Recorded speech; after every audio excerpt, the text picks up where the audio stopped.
So this is the instructional video for today's lesson.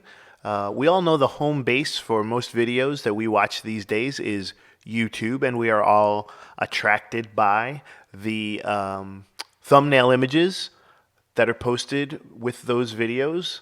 They often have some elements that we're going to try to mimic here today. You're going to use a still image from your video. All right, digital artists, full disclosure here. This is a project that I'm also doing with my filmmaking students who are making lots of original videos. So for this, where it says a still from your video, you can do that. You can use a still image from a video of yours that you happen to have made. I do know some of you like to make videos, and it can be something that's personal that you've never shown to anyone, or it could be something that you have actually shared somewhere else online.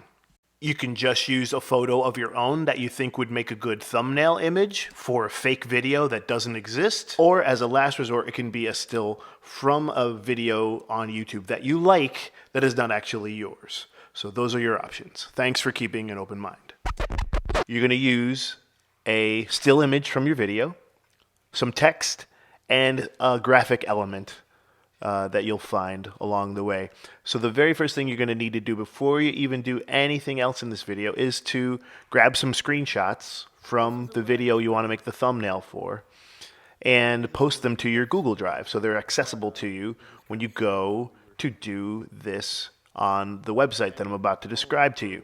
So a screenshot should be a good-looking picture. First of all, it should be clear and in focus.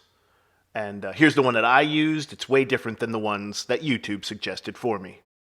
And to begin after that, you're going to go to this website. It is called Pixlr.com. It has a lot of features that are similar to Photoshop. So if you've gone through any of my digital arts classes, you'll have used it and you'll see.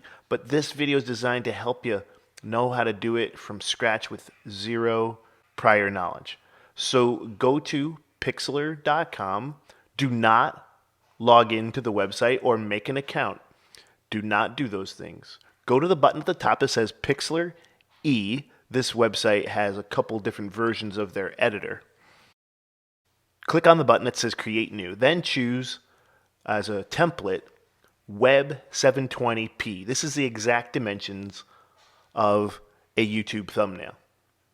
Type in a name, a title, with the name of your project and your name on it, and click the button Create.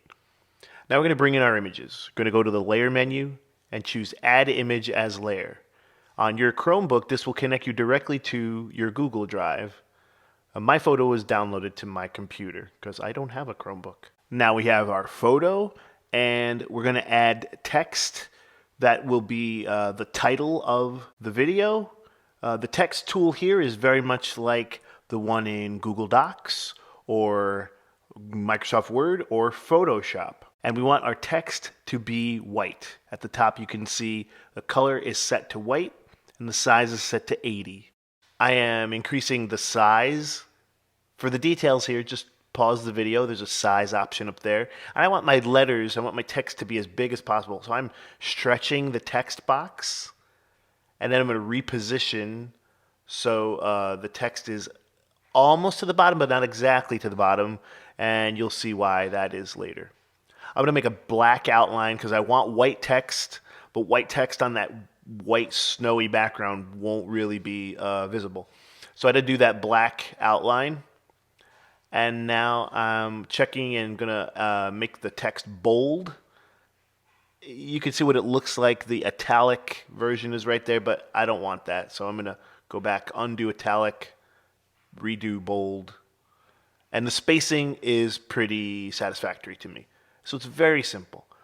This software has a lot of font options, but your font, your text needs to be readable. So don't use a crazy font that is hard to read.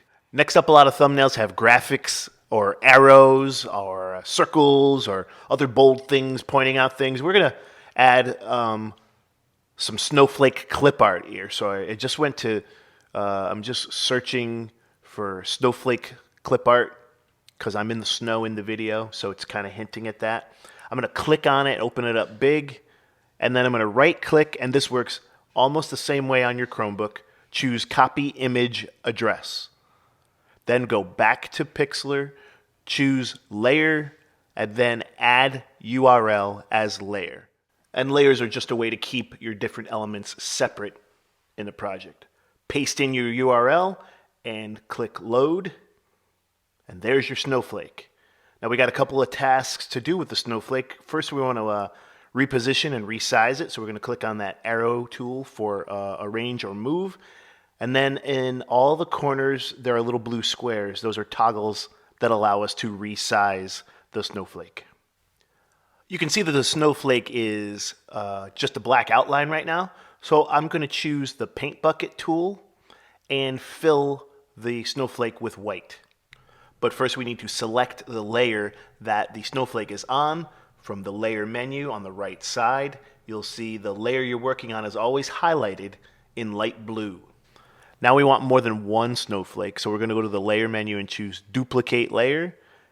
Click on the arrange tool or move tool again, and then move the one snowflake copy off of the original. And I kind of balanced them out there. I don't want them both in the exact same place. And this is a bold graphic, these snowflakes. And we're doing this to grab attention when someone sees our thumbnail on YouTube because we want the clicks, right? So when you're done with a project in Pixlr, you go to the File menu and choose Save. And this will put your file on your Google Drive. We're going to save it as a JPEG, crank up the quality to 100%, and then click Download, which is what saves it to your drive. Back on the home page for Pixlr, click on that little home button in the top left-hand corner. You're going to click on your project and click the little heart. That's how you save your project on Pixlr.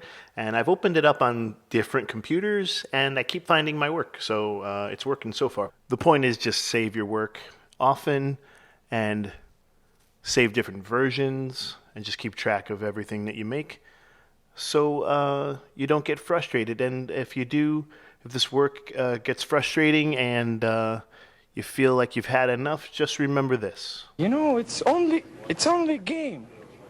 Why you have to be mad?